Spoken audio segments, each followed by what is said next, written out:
face to record, I talk differently. So, we're trying something different during this session. I am recording video and audio separately.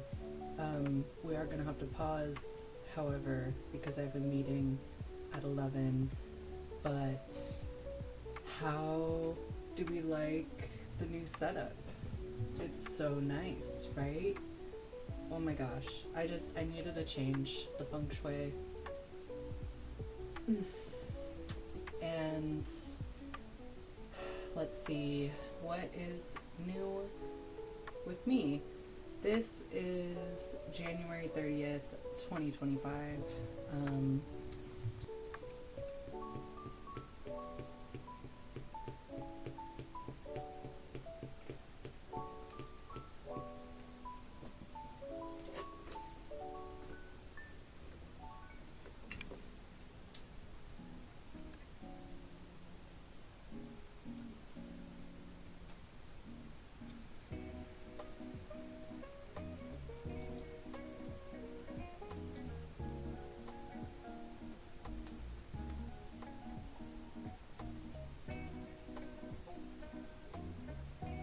So I've realized this is like super duper more intimate in a way to hide my face to record. I talk differently. So we're trying something different during this session. I am recording video and audio separately. We are going to have to pause, however, because I have a meeting at 11, but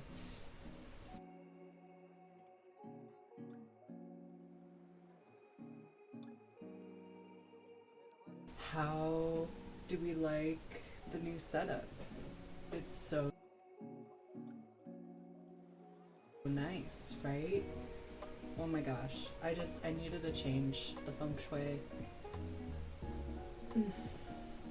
And let's see, what is new with me? This is January 30th, 2025, season 3, episode 5 of Year of the Projects, Cozy's Casts.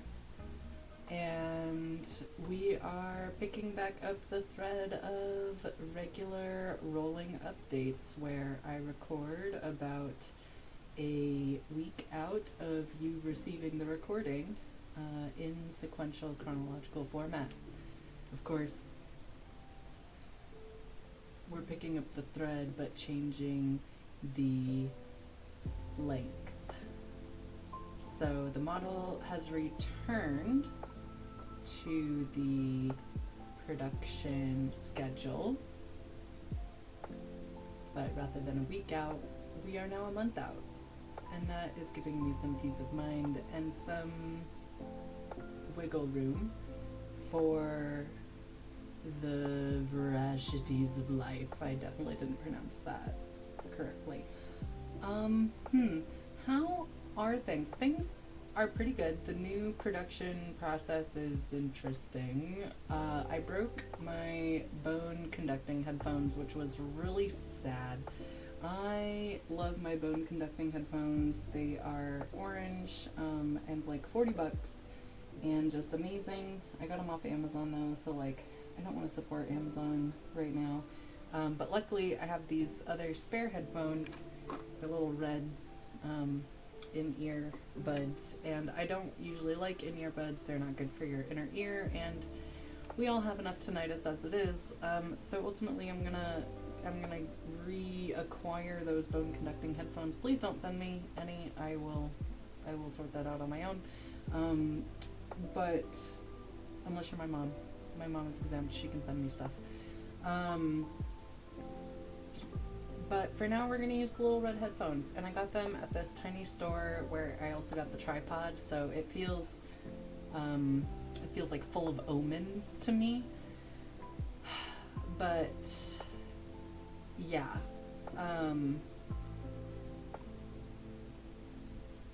I have been thinking a lot about dyslexia and error, human error, especially in word, like in spoken word and written word, speech impediments, Freudian slips, what else? Yeah, and then like I have been trying to comment on stuff, and my favorite thing to do, as you all know, I'm like fucking bullet fingers over here. I love to just text like on a phone, and send without edits. It's my favorite thing in the world. It's just like a fucking send it sort of vibe. It's great. I'm a burst texter. And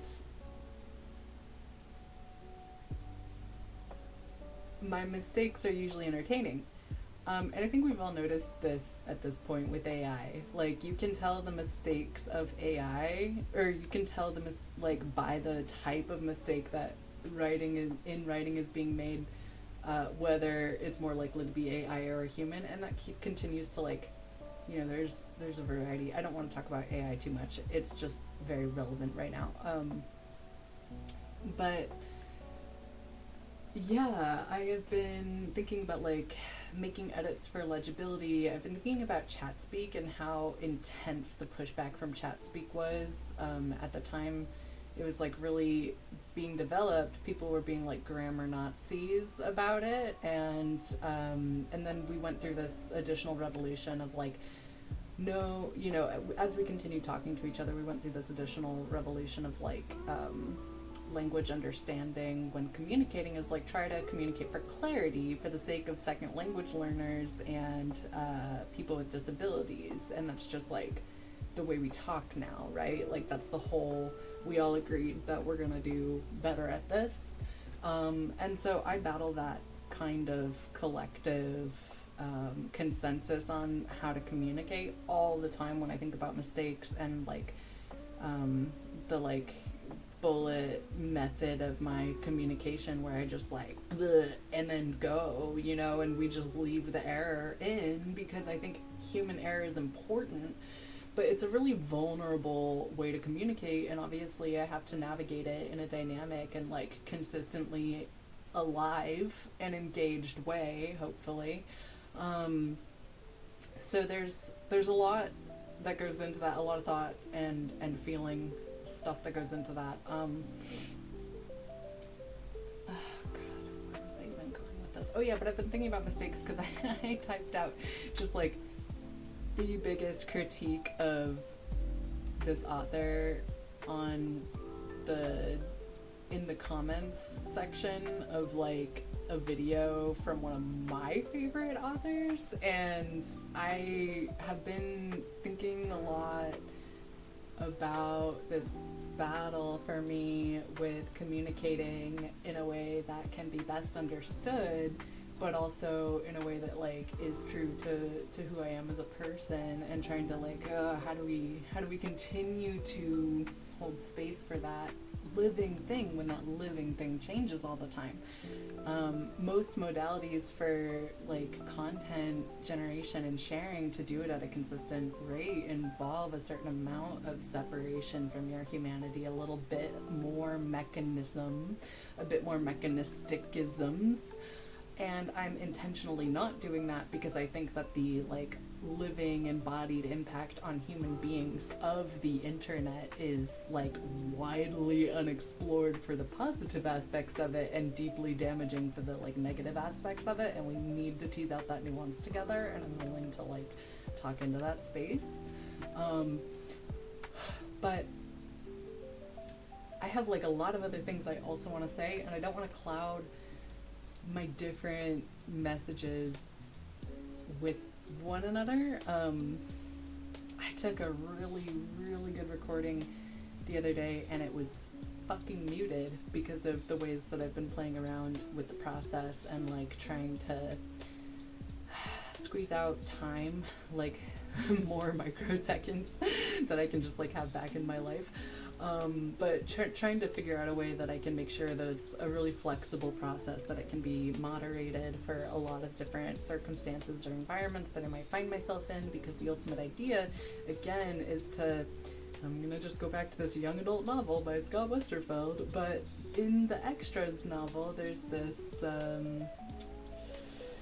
flying camera thing that just follows the girl around, and like, she's not the only one. Everybody's lives are that highly observed. And so there's this like panopticon, particle observation, dynamism, creative genesis processes coming from like that dark space in between the things that we can see, right? All of that is going on at all times. And so I'm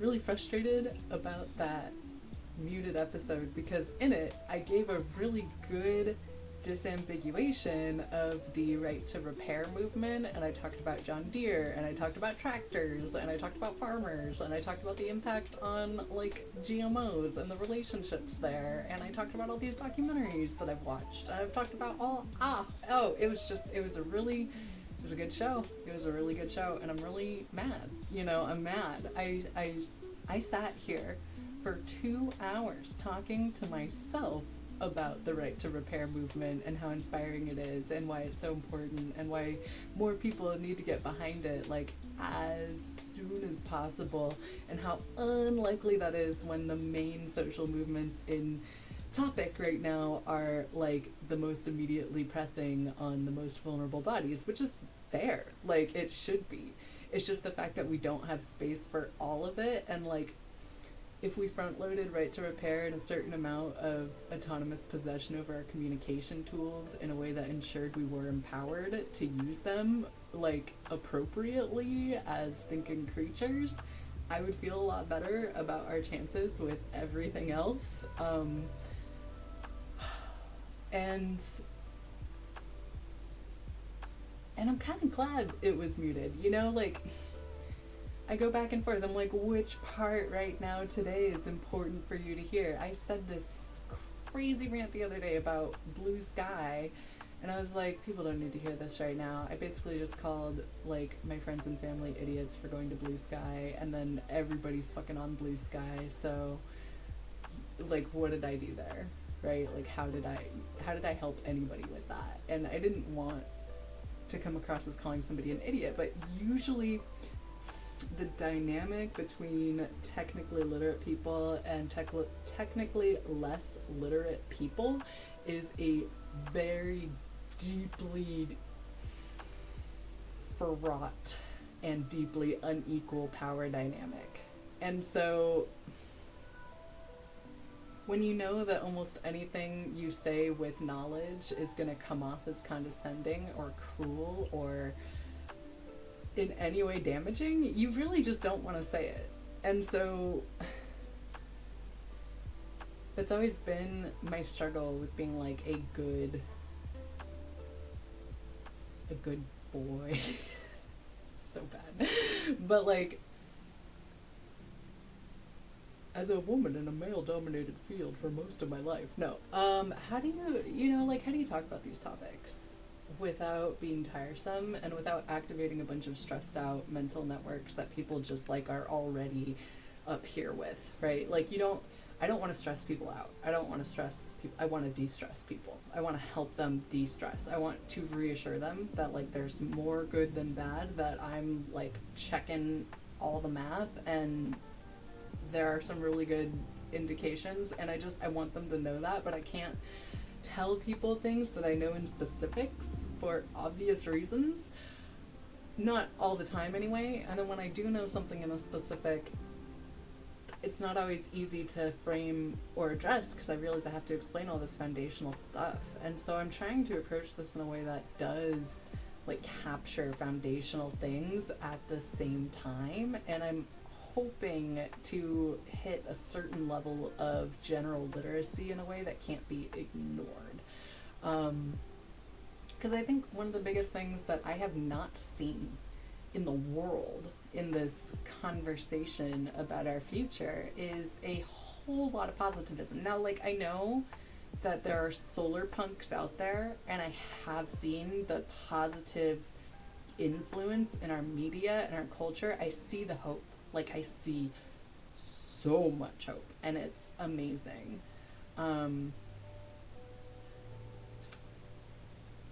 But nobody's like saying why they're hopeful, because usually that's the part you keep to yourself. Like, it's a very, I almost want to call it like a human superstition, but it's also just sort of like a bad call to explain what's making you hopeful in a way that like can be understood, because it could then be attacked, right? Like, or undermined, or the movement could collapse, kind of like what I was talking about with food culture. Like, if you overexpose something to too much attention, it can just disappear. And of course, when we're talking about spectrums of infinity and like quantum psychology and the quantum level of thought and how quickly thoughts can disappear,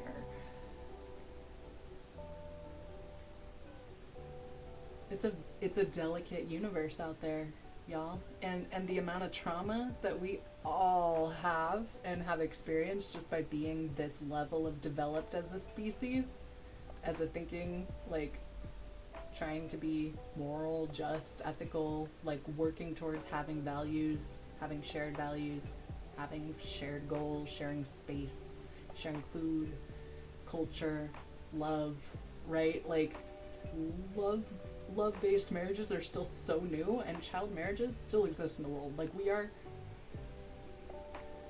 embarrassingly young as a species, and like, it's such a delicate time in our lives.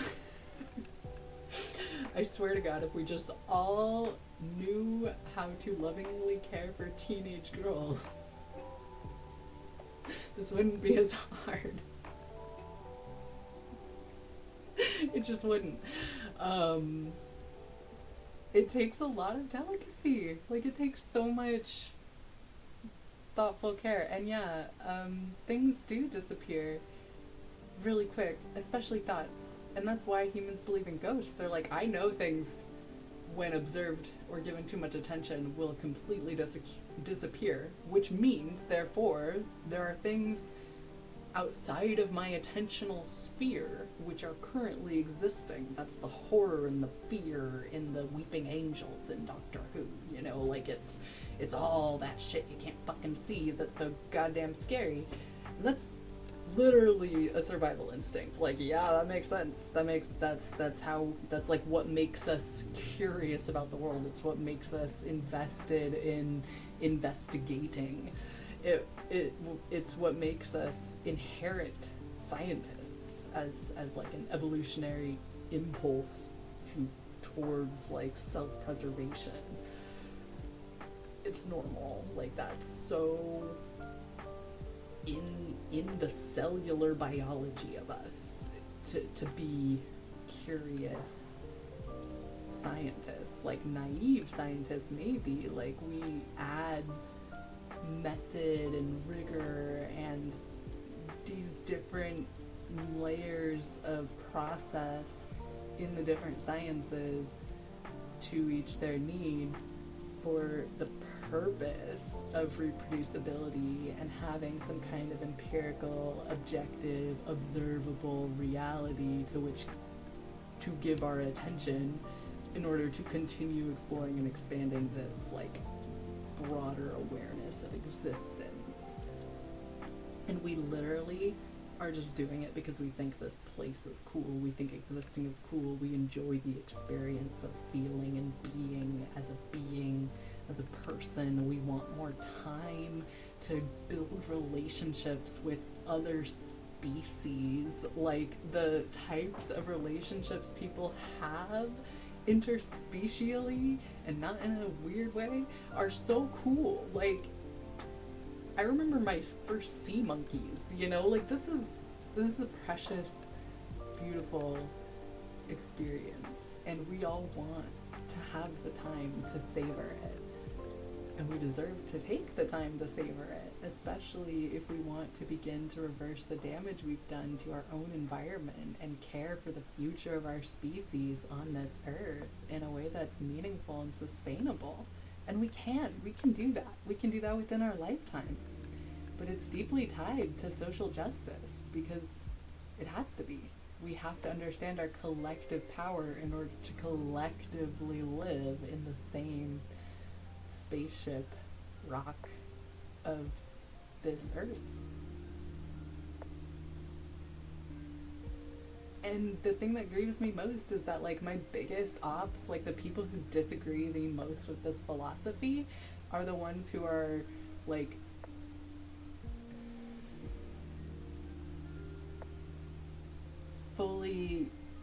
they're the ones who have this idea fully embedded in their like mind and in their heart that humanity's animalistic nature is just demon, like werewolf, pure evil, beastly, right? They've been convinced that our natural impulses are always going to be evil ones. There's no possible positive natural impulse. That's such a damaging viewpoint. That's such a painful way to view the world. to think that there's no natural, like, evolutionary impulse in the human psyche, in the human body, in the human genome that is loving or caregiving or positive, like, or that those things are coded to a specific biological sex.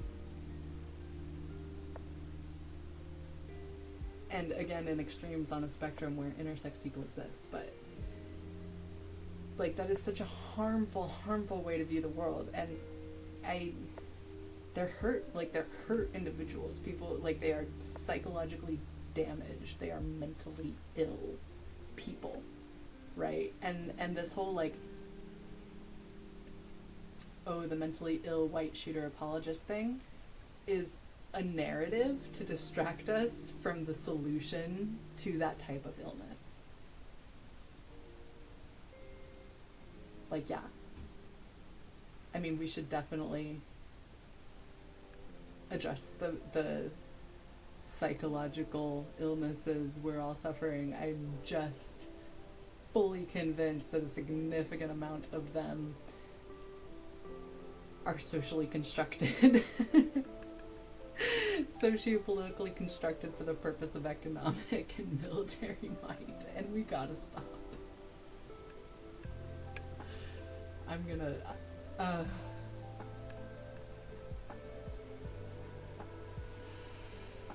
yeah, so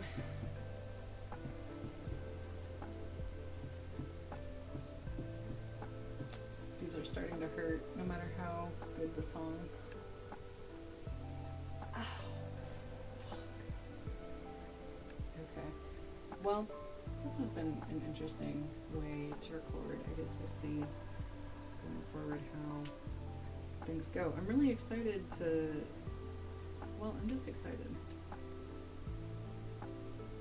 It feels somewhat insensitive to be this excited, but I think it's nice to have an outlet for communicating my perspective in a way that feels validating to my existence and my experience in the world as a person.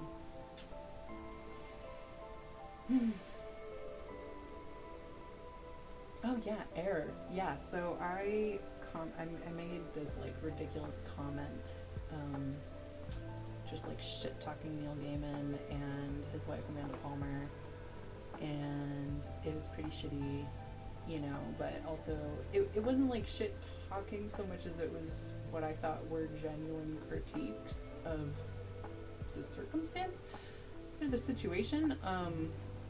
I just can't, like, hate either of them for the impact and influence they had on the people that they influenced and impacted. I love the people who love them. And so I feel shitty shit talking, right? Like,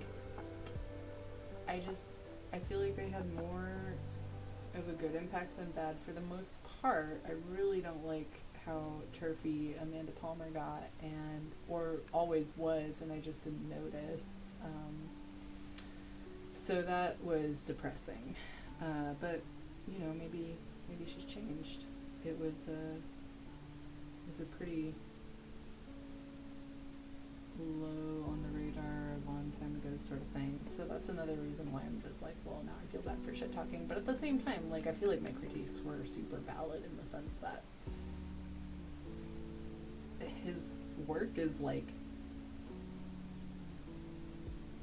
well, I mean, I really just think he's added so much to the world of writing and the dialogues going on in the world of writing that I just can't. Yeah, I feel bad for shit talking. Really, that's it. I'm sorry. I hate shit talking. Even if I was right about most of what I said. Sorry, not sorry. Kind of sorry.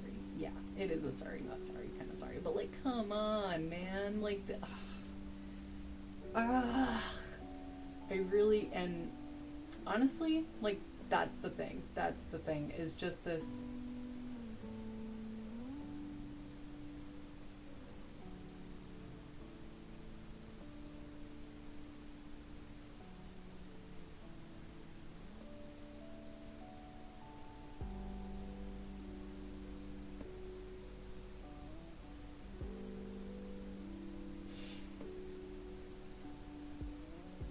He just did the exact thing that would work. Yeah, I'm not making sense. We're gonna pause. I'll come back. Okay.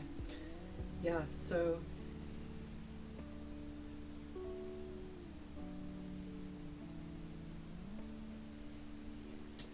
yeah, didn't mean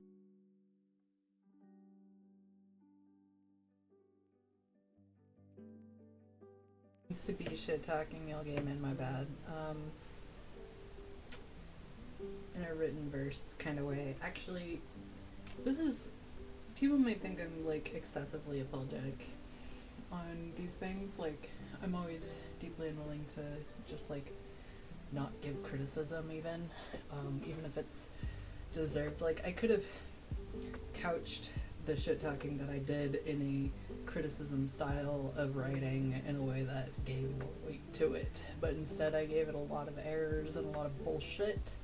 And of course that was kind of intentionally, right, like undermining the authority of the source, the commenter, me, because I don't want people to take my shit talking seriously. It's fucking shit talk. Don't take it seriously, right? You know, I mean, the turf critique is a valid critique. It's a very valid thing, and it's valid for its own reasons. All you should have to do is mention it. Shouldn't matter which way it gets framed to you, for it to still be like a valid critique.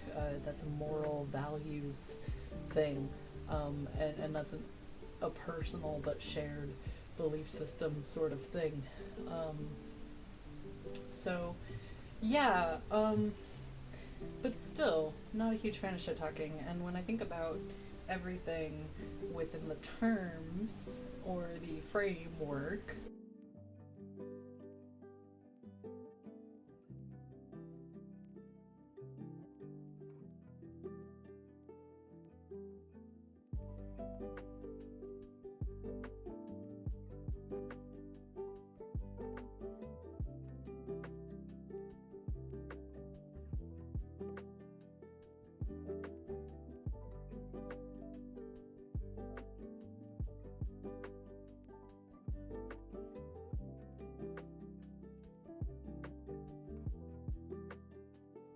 of a literacy campaign, like an educational literacy campaign, and I'm being very literal, but when you think about literally any topic and like the average person, like who, like all the human beings in the world, right? Like the average person's understanding or ability to articulate with nuance and like depth on any given topic, little.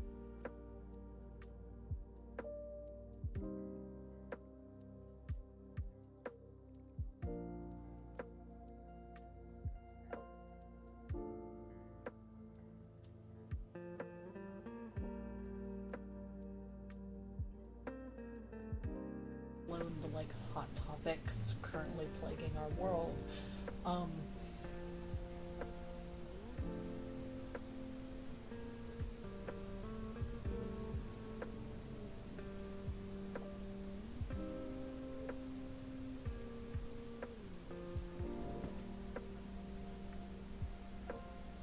People should know, what they think and how they feel, despite which way it's framed to them.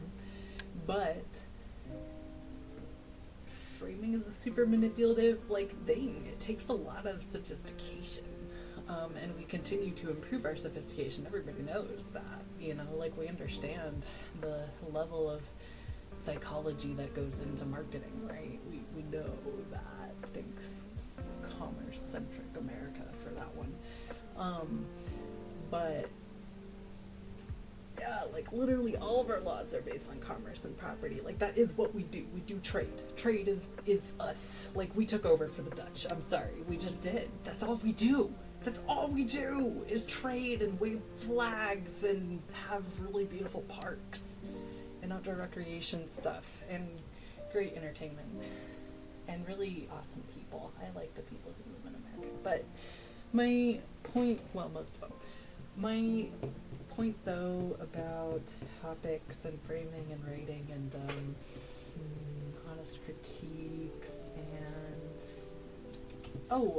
once you start framing everything as a literacy campaign, I don't know about you, but in my process of creating my own moral compass and philosophy and all that stuff, a huge aspect of that is where's everybody else, right? This problem of evil exists inside of us. We are human. We have the ability for evil. We have the capacity for evil.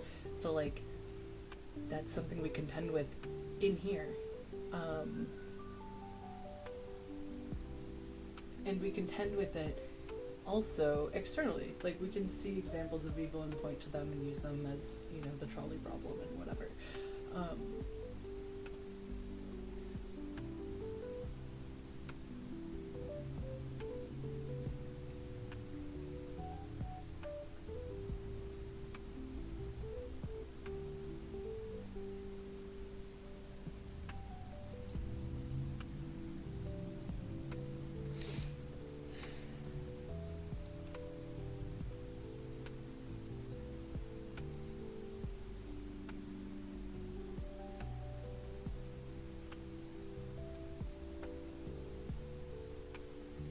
But when you start framing everything as an educational literacy campaign and just treating it that way in a pragmatic, practical, applied research sort of sense, it all gets really actionable really quickly. You're we could update everybody. We people can read. So many people can read. The amount of people who can read in their own language, in any language, is so high. We could do it. Literacy campaign literally means can you understand, can you take in information and understand it and then apply it in your life and in the world. That's all literacy campaign means. So when you start thinking about digital literacy, technical literacy,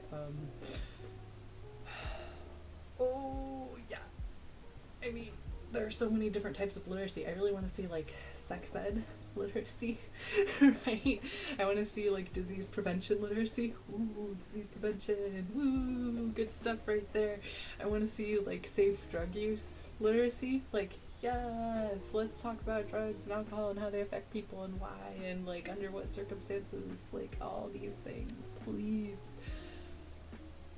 That's effective stuff. I've been thinking a lot too. Let's see, there's this other thing I was thinking a lot about, and the other thing I was thinking a lot about was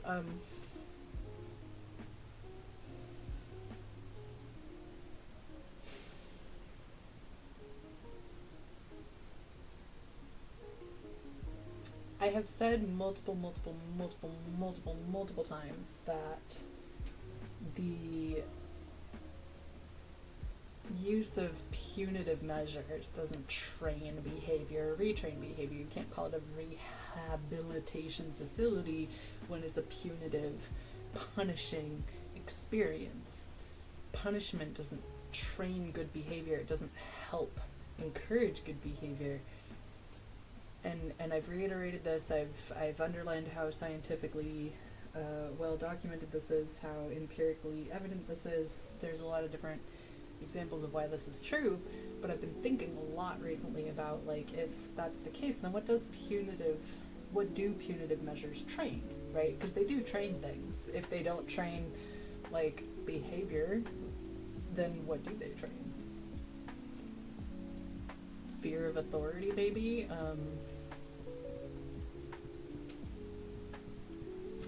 System dominance orientation, possibly?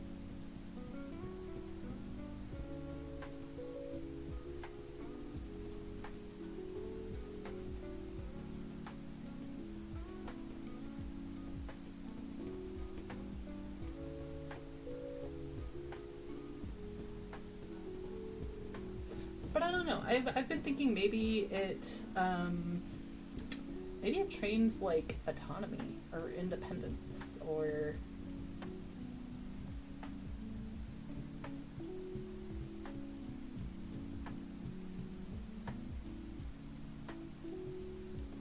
I think there are other ways to train autonomy and independence. I'm not saying it's the only way, but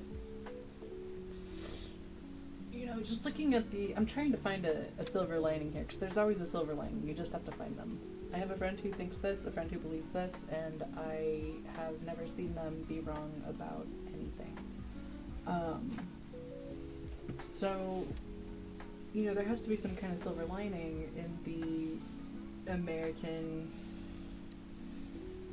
prison industrial complex, I guess. But no, not that. But the format of the underlying philosophical framework of our judicial branch, which has been on my mind due to the fact that so many of these executive orders are being blocked thanks to the judicial branch, right?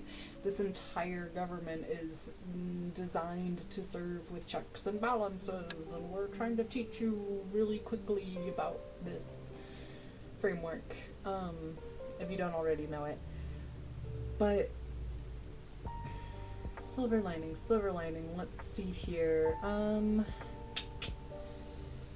Right. So, judicial philosophy, underlying philosophy of the prison punitive judicial aspect of our justice system. Justice being a very hotly contested, hotly defined word. Sometimes I feel like America is just like the experimental pot that all the other countries throw their ideas into. But that's just the experience of melting in it. Always fun.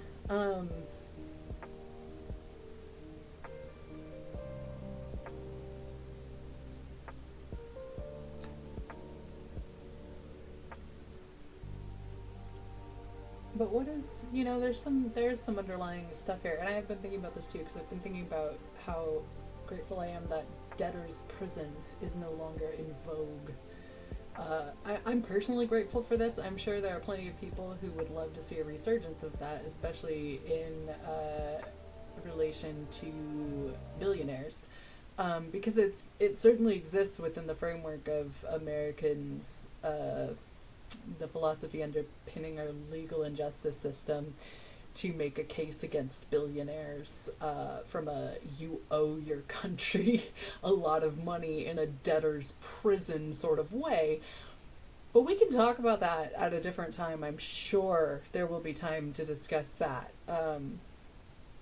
But for now, I've just sort of been thinking about what could be the positive impact on the average American citizen, right, of a judicial system that includes imprisonment, and imprisonment for the specific things that American systems imprison over. It's curious. It's a curio of our inherited philosophies from around the world. And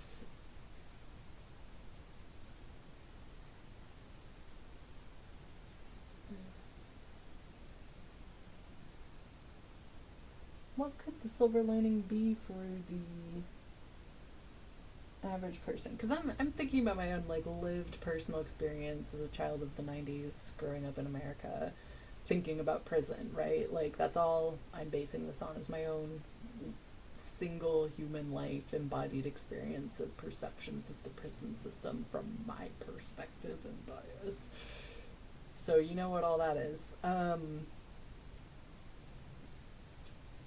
But thinking about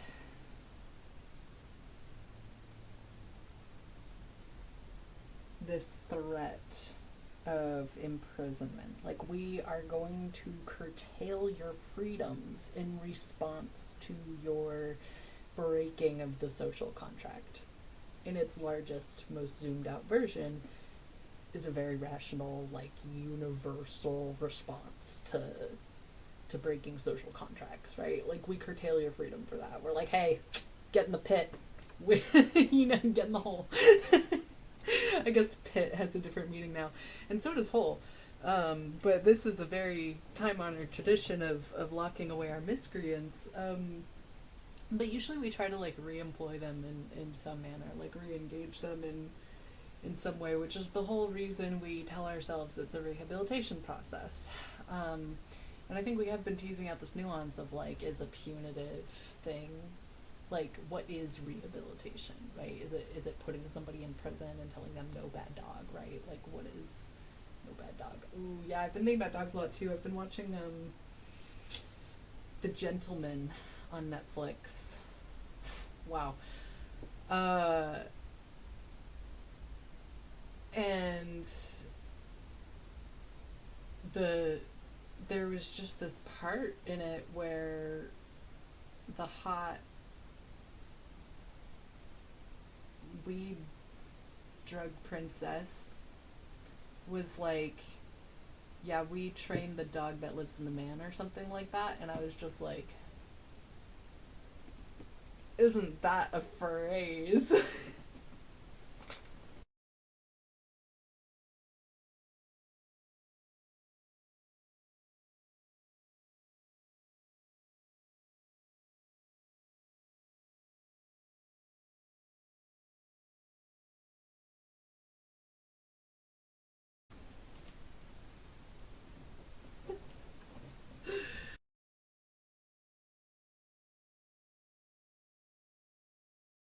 Wow. Yeah, just thinking about the close relationship that dogs and men have had throughout um, all of living history. It's an interesting way to put that, especially considering that we tamed wolves into dogs. So it's like you're trading the man inside the man inside the man inside the man at the end of the day, right? It's like turtles all the way down. Or what's going on? Like what is this? I don't know. Human relationships, like just humans' perceptions of their relationships with dogs is so touchy right now.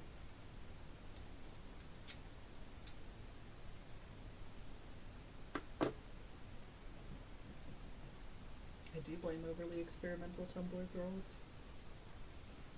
A little bit. A little bit.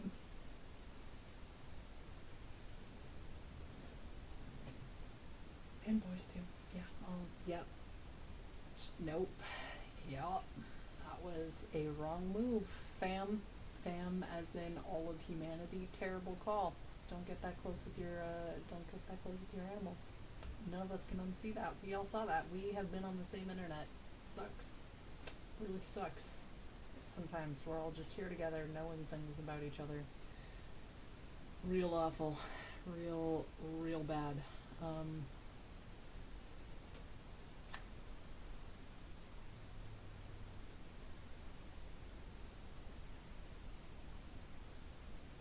yeah, I I mean, bestiality is not okay. I know I have entertained arguments on this topic before.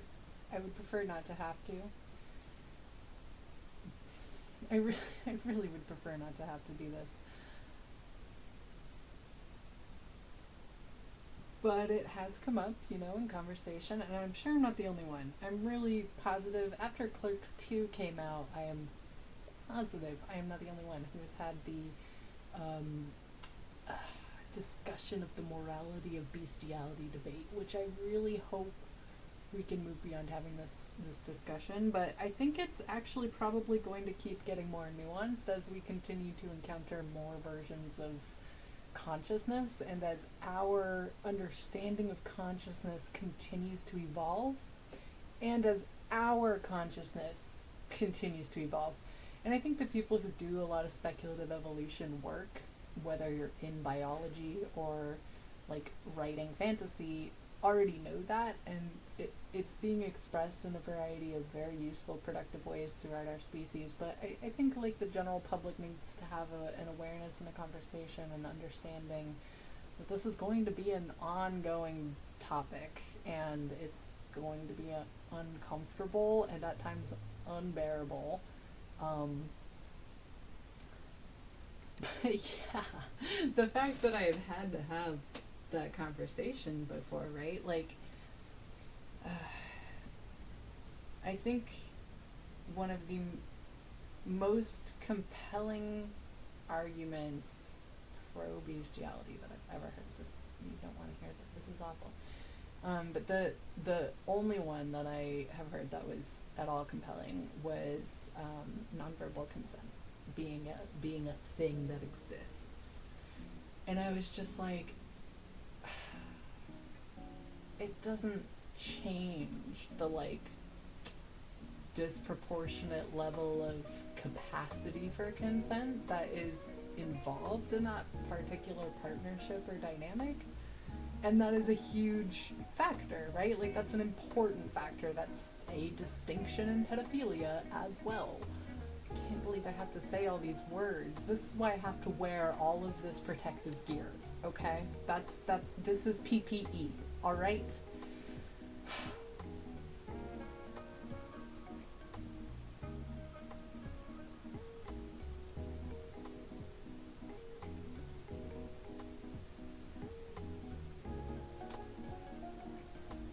But that question of nonverbal communication was the most compelling aspect of these arguments. Nonverbal communication is well understood in our embodied experience of being people, right?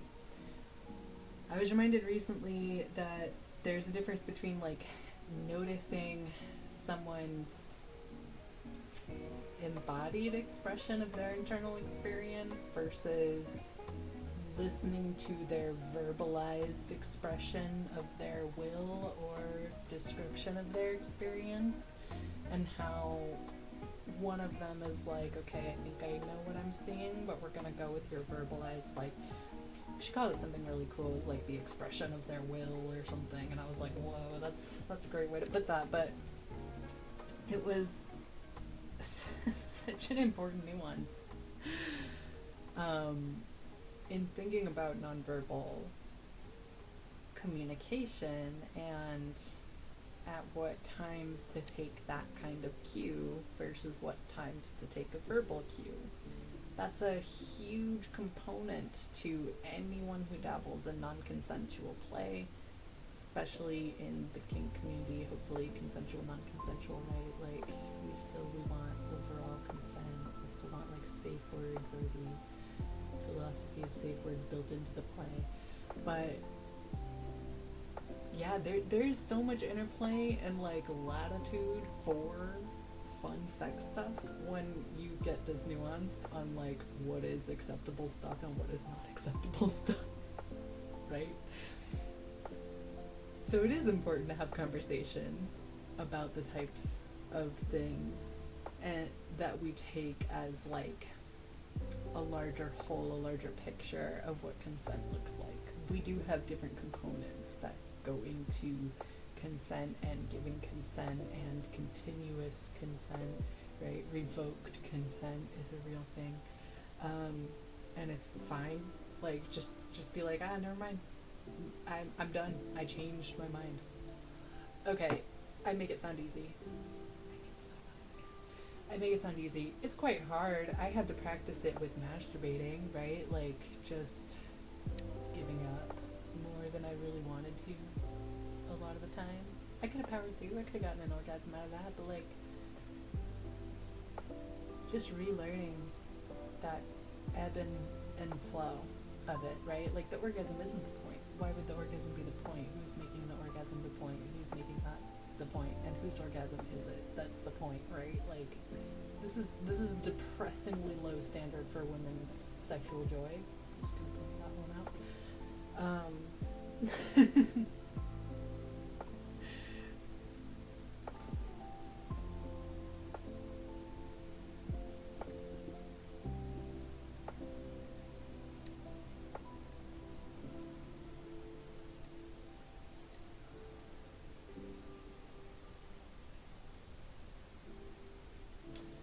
But yeah, this has been a weird recording day. There's not even any lo-fi. I don't even know. You know, are we gonna slap this together and call it a thing, or are we gonna just destructo disc it or something? Yeah. Who's to say? Who knows what the plan is now?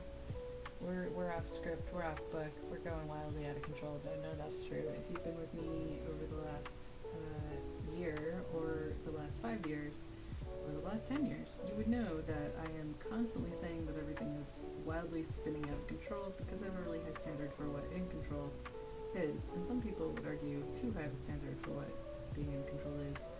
And they think that I should be less the control freak, but to them, I say, you're wrong, and I can control the entire world with my mind if I try hard enough.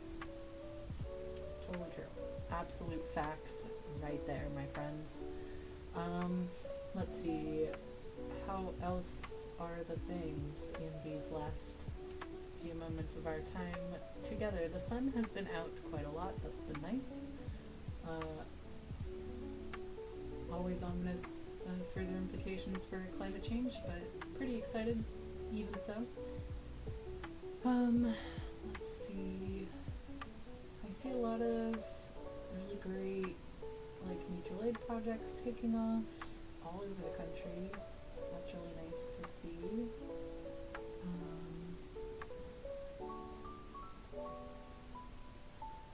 Big rise in big braindom. That's been great. Love that. Everybody's going whoa with their brains lately, and that's just awesome. So in a lot of ways it's been not awesome and experientially overwhelming, but I do see a lot of energy, like, in vigor in the folks, and that's nice. It's always nice to see vigor in the folks. What else?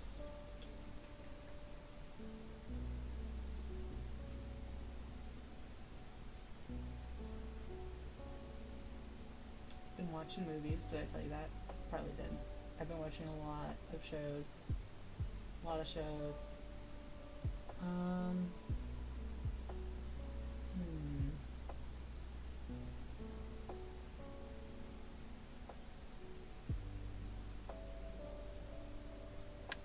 The food situation continues to just be phenom.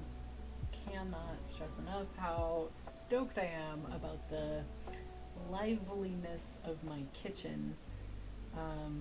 It is everything I ever wanted my kitchen to be. It is a bright point in my day and just like a warm space in my house. It's just good. It's just nice. And it's nice because it has so much versatility. And I know I talked about this before and how hard I worked on making it possible to recreate any possible craving in my own kitchen within a reasonable amount of time, or because I had intentionally determined an unreasonable amount of time was the acceptable frequency for this meal, right? Like, I put so much thought into the way that my kitchen works, and I'm like really, really, really, really stoked about it. It is a huge accomplishment for me, especially considering my challenges with food in the past, and I'm just like really glowing about it. Yesterday I just like whipped up some chocolate croissants, and they weren't like really chocolate croissants, they were just pastry dough with chocolate chips put in them and baked, but it was still chocolate and bread, and it was great. And who hates croissant dough, right? And I like made that croissant dough from scratch, and I used most of it in the pot pies the other day, but I had these cuttings left over, and I just threw them in the freezer, and the other day I took them out, and I was like, oh, I'm gonna put chocolate in this, and I'm gonna put it in the oven, it's gonna be great, and then I did, and it was so good. And so, like, yeah, and I'm just doing random stuff like that because of all the other stuff that got built. I can do all these other little things, and it's easy, right? Like, or it's easier now because all that foundational framework stuff went into it. And I know I talked a lot about the dough that I got to make over the holidays. That was awesome. But the larger implications of the foundational framework of the dough access have yet to be fully explored. So I've been going through doing that slowly. The phyllo and the pastry dough have been the easiest accessible. We're saving brioche as a higher tiered goal. Very stoked about the first brioche occasion. That'll be fun. We did naan last night. I told you, things just continue to shine in the kitchen of my heart. We are running out of food, and I am absolutely staunchly opposed to purchasing any more food with my own money. So waiting until the 7th when the stamps come in. Thank you, SNAP program, feeding so many people. Everybody deserves to be fed. That is just an easy, universal, basic income level style of human right we could guarantee for every person on this earth with relative ease, with the careful, intentional, and thoughtful redistribution of wealth and resources. However, I really want to see all the people involved in that process. Which brings us back to media literacy campaigns in my kitchen. So, naan, right? Very stoked. Got to do naan. Mainly because of running out of food. Yep, thank you, SNAP program, right? So, what's left as far as like some kind of meat, quote, quote, I use meat, beans, and tofu all interchangeably in my head as like a protein thing. Because there just needs to be that much variety in my diet. I can only have meat like once or twice a week, otherwise that's just too much, man. Like, it's way. But yeah, so I'm like, okay, we're out of all this food, what's next? And so we made some beans and we made some rice, and I was like, this is so perfect, we'll just make beans and rice. Oh my god, that'll feed us all week, and then we won't have to think about food. Like, we just won't have to think about it, and we can put any sauce on that, and it becomes like saucy, bowl flavor, and you can add any veg to that, and it becomes saucy bowl veg accentuated flavor town thing, right? And then, oh my gosh, and then I was like, oh, and we just accessed all this bread capacity, so we should add one of the breads. Obviously, it's gonna be naan. And so, yeah, I made naan from scratch last night, and it was so good. I fucked up a little bit in the recipe, and in doing so, I realized that the person who had initially written the recipe had kind of elongated certain processes and made them more of like a step-by-step than they actually needed to be. And so I found a corner that I could cut, or that I felt like I could reasonably cut. And that's the best part about doing kitchen labor, really, is like finding a recipe, making it yours, figuring out like embellishments and how to, like change it to fit your tastes, like as accurately as possible. And then you just do, and it's so great. So, I'm always hesitant to do that kind of thing, especially with dough, especially in the beginning. I never edit a recipe first, like in the very first time I use that recipe, unless I'm super confident about the skill level and style and everything else that it's all gonna take, you know. And even then, I rarely do because I want to know like what we're starting with here with the recipe. But yeah, so found a corner I could cut in the non-recipe that I like think I could reasonably cut. I'm gonna try it next time. We'll see. I have so far not successfully followed this recipe actually. The first time I did it, messed up. Oops, missed a step. Wasn't that big of a deal. I know how it impacted the like process though, and it did make certain aspects, you know, like so that kind of thing.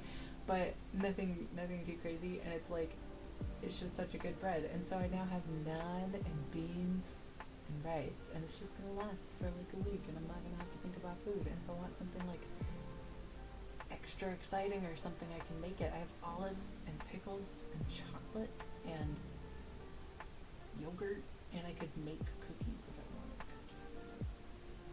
What a great, like, this is my kitchen. This is the kitchen I always wanted, you know, like, and it's just so simple, and it's so funny how simple it is because, but I wanted it to just be like always what I needed, right? I after so long experiencing food insecurity, experiencing disordered relationships with food, I just and in loving food, really, like just enjoying the mouth feel, the taste, the experience, the head buzz, everything about eating, you know, the shared experience of like recipes, just everything. Food is so good.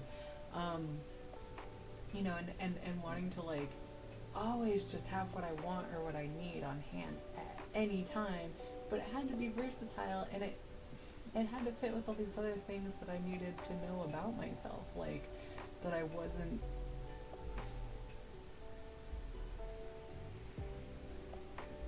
going to hyperfixate on one type of meal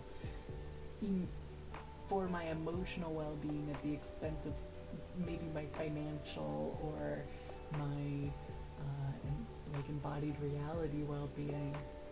That was a danger for me for so long, you know, like I still can't buy bags of like tater tots because I'll eat the whole bag, and it's just so bad for you. It's so bad for you. I have to make my tater tots from scratch just to keep the sanity in, and that's so much discipline. Like, it's just so much work. So working on this kitchen has been like the center of my heart and my life for so long, and now I get to do it in a way that's like, it's still the center of my embodied reality, very obviously, but it's no longer taking that much effort to like